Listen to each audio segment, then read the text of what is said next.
viewers, the SIR showdown in the top court continues. There's been relief for voters left out of the draft roll.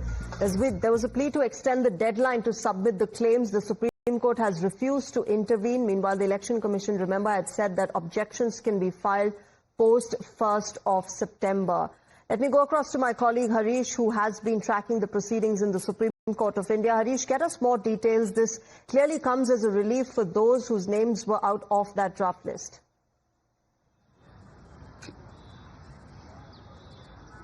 It's a clear relief for individuals, voters and political parties, especially vis-a-vis several voters left out of the draft roll. The Supreme Court essentially was hearing a petition filed by RJD, CPIM and Association for Democratic Reform seeking an extension of date to file objections and claims. The deadline ended today, that is September 1st. But the Supreme Court did not interfere.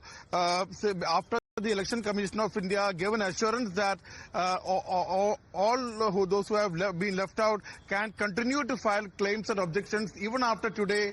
These claims and objections will be taken till the final draft roll is prepared and finalized on September 30th, and October 1st is the day when the final roll voters list has to be published. So the claims and objections can be filed till that day.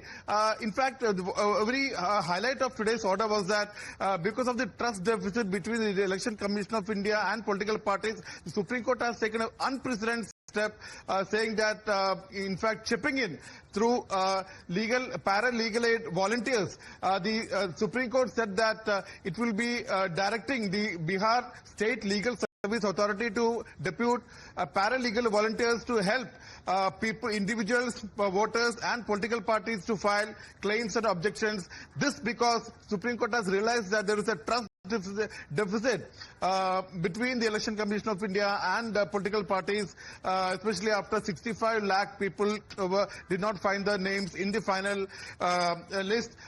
But ECI is saying that it's largely because of they are dead, there is duplication, or in fact they have shifted. But yes, the process will continue. The Supreme Court has not sought to disturb the timeline. The final electoral roll shall be published on October 1st. So as far as the deadline of September 1 for filing claims and objections is concerned, the Supreme Court has not disturbed it, but this is following an assurance from the Election Commission of India that those who have been left out can continue to file claims and objections. All right, Harish, thanks very much for getting us all those details. With that, viewers, it's time for a short break. News and updates continue on Times Now.